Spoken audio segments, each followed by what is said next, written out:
And here we are with the back pain module. Now, this little back pain routine is a very simple but powerful routine to help to cure you of low back pain and also to prevent future low back pain. So it's kind of an all-around thing. Now, it is not a full comprehensive back pain program for if you're about to go into high performance athletics, if you play sport at a high level, or if you want to lift big weights. But for those of you who deal with back pain, this might be enough to allow you to do those things properly.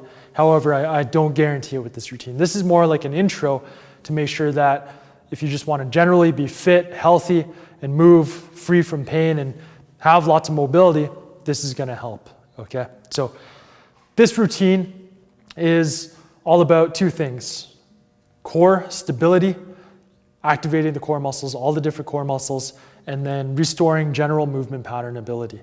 Okay, so in your daily life, you tend to shut off your core. You don't use your core if you're sitting a lot.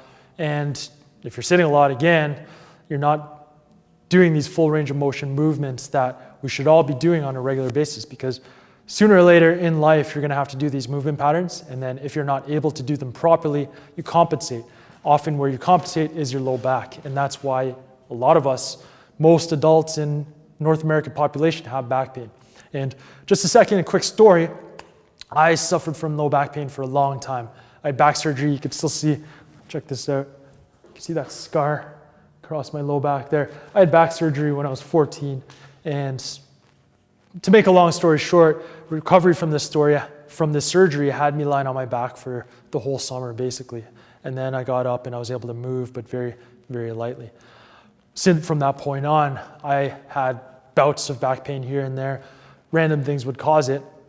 But as I went through my university degree, where I studied kinesiology at Waterloo, where Dr. Stu McGill, who is one of the, or if not the leading low back pain researcher in the world, he was my prof for a number of years. And I learned a lot from him. And then after graduating, I studied under Paul Chek, who had a similar but different approach and added new elements to McGill's approach that got me even better, that improved my back pain even more, where I had very, very little pain. And then when I started to train martial artists and teach them and investigate ways on how to improve hip mobility to throw kicks, whenever I train people and try new things out, I always try them on myself before giving them to other people. When I improved my hip mobility, and even a kick for my own kick mobility, because I was really tight and I couldn't throw kicks at all, but I found that after that, my back pain decreased even further. So it's the combination of different elements that I learned over the years that has brought me to an approach that pretty much I don't feel back pain anymore. I don't have back pain anymore, despite having a very serious surgery and having back pain for a number of years. Okay, so do this routine and you're gonna benefit from my years of agony and experience. Okay, start off with, okay. Now this is a little disclaimer. If you have a spondylolisthesis or a spondylitis, you've been diagnosed with that, this exercise, don't do this exercise, the press up. Otherwise, most of the rest of you with back pain are suffering from a flexion-related back pain disorder, and this exercise is gonna help. So start on the ground, push yourself up ever so slightly. Don't push yourself too far to start because you're doing 10 reps. Inhale on the way up. Even look up to get the T-spine engaged a little more. Okay, and then you're going further and further until at the 10th rep, you can hopefully get those arms straight and really extend the full spine. And this is just neutralizing the discs, the lumbar discs. If you've done a lot of these exercises straight from my low back pain damage control routine. So if you've done that, you know what's going on here. You know what's coming. Next up, glute bridge, AKA hip extension. Feet are flat on the ground, shoulder width apart. Squeeze the glutes tight, drive up, squeeze them as tight as you can for 5 seconds, okay? In this module, stay on 2 legs. Breathing naturally, control with the glutes on the way down, squeeze them. On the way up, reset on the bottom, so relax and then reset on the bottom. So control on the way down, keep the glutes on, don't just let them off. Relax and then squeeze again, drive up. Holding for 5, breathing naturally, relax the shoulders and neck, all that stuff, and down. So 5 reps times 5-second hold there. Then you flip around, 4-point opposite. In the 4-point position, hands and knees on a plank, 2x4s, so you're on the same 2x4. Hands are right under your shoulder, knees are right under your hip. Leg goes up first, slowly, so you don't shift the hips left or right. Thumb up, 45 degrees. Arm and leg are both parallel to the ground. Okay, breathing naturally.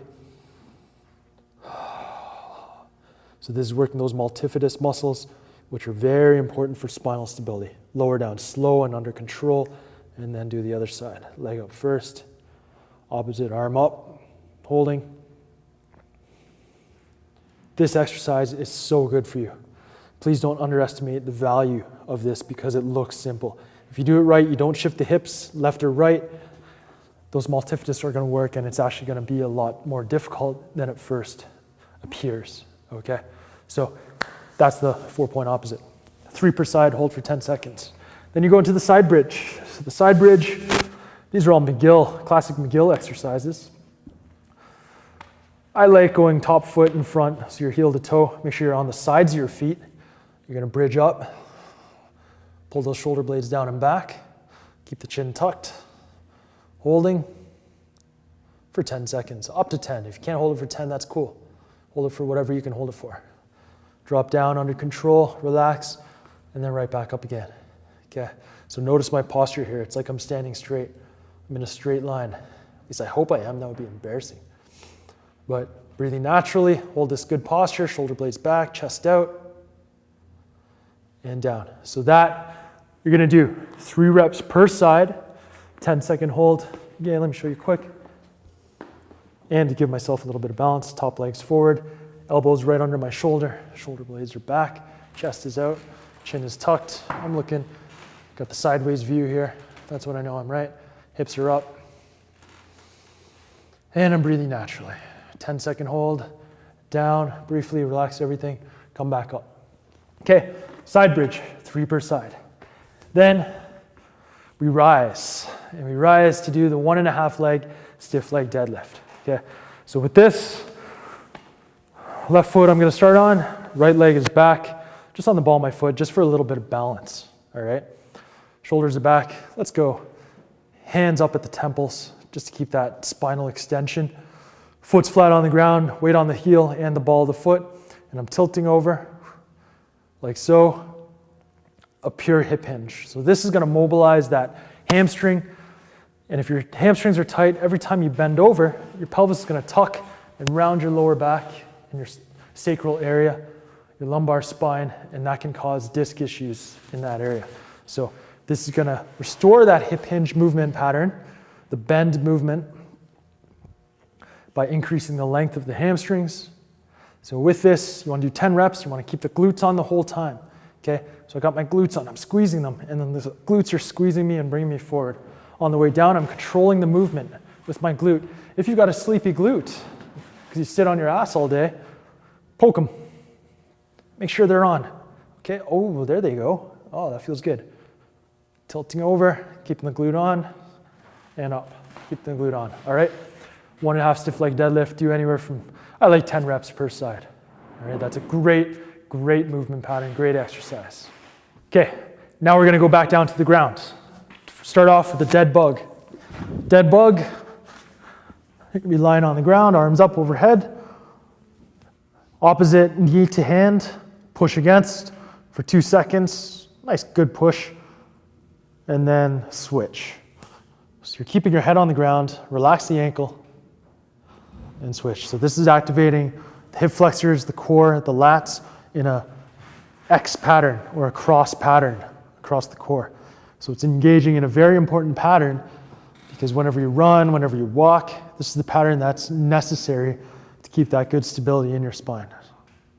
Okay, so for this, 5 per side, pushing, hand to the knee, holding for 2 seconds. And then you're gonna flip over, go into some rocking. So on your hands and knees again, and you're just gonna get chest out, head up, eyes up. You're just gonna drop your hips to your heels. 10 times, very simple. And we got a reciprocating saw going on upstairs. It's not too loud though. Hopefully it doesn't bother you at all. We'll just keep this good posture, keep breathing. And rocking, 10 reps, you can do up to 20 reps. It does feel good to loosen up those hips. All right, and then you're coming up, reverse lunge and reach. So reverse lunge and reach, stepping back, inhale, and reach those arms up overhead and back. And look up at your hands as well. Try and get that knee to the ground. Stay tall. And what's happening here is we're restoring this lunge pattern as well as getting your spine into extension. So working that posture. Posture is very important for back pain. To prevent low back pain from coming back or to heal it, you have to improve your posture. If you're always slouched, the weight of your shoulders is always pulling your back into flexion, your spine into flexion, which is going to present problems for your discs. Okay, so that's why posture is so very important if you've got back issues. Finally, goblet squat. So grab a weight anywhere from 15 to 45 pounds, doesn't have to be heavy. You're just gonna perform 10 reps. You're gonna hold this nice and tight to your chest. Shoulder blades are back. Get into your squat stance. And you're gonna drop down, open those knees up, keep that posture. Okay? Inhale on the way down, up. Look at me from the front. Right there, okay? So there, you wanna do anywhere from 6 to 10 repetitions. Now this routine, if you noticed, we ended with the squat, the lunge, and a couple exercises before that, the stiff leg deadlift, the 1.5 stiff leg deadlift. Those are the three fundamental movement patterns for the lower body.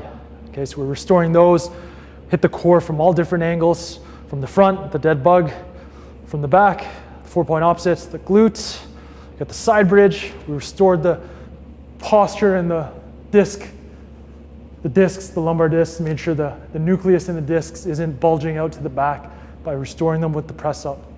And a lot of great stuff there in that routine. That little routine, if you do that routine every day and your back pain doesn't become 80, 90% better over time, like over years. So if you do this little routine, it'll take you about 15 minutes every day. I guarantee that your back pain it's gonna be a thing of the past. As you continually do it, you're gonna harden your body, restore those movement patterns so that you're moving in a way that is friendly for the back, and you're activating muscles that work to protect and stabilize your spine. Okay, so there you have the back pain module. It's part of the hip flexibility solution. Make sure this is not a substitute for the hip flexibility solution. The hip flexibility solution is more advanced and more targeted specifically for all the areas of the hips. That's gonna unlock some problems that you might have. This routine goes on top of it. That's why it's an add-on. Do the hip flexibility solution and add this on top of the main program, okay? And you're gonna be feeling 1,000 times better. That's my bold claim. So because I make a bold claim, I wanna hear if I'm actually delivering on it. So make sure you follow this routine, follow the HFS program, and let me know how it goes. I'm really interested in hearing about your results, all right? Thanks for checking this out. Take the time, listen to me rant and ramble for a long time, and I hope this really helps. I know it will. Just make sure you do it. All right, peace.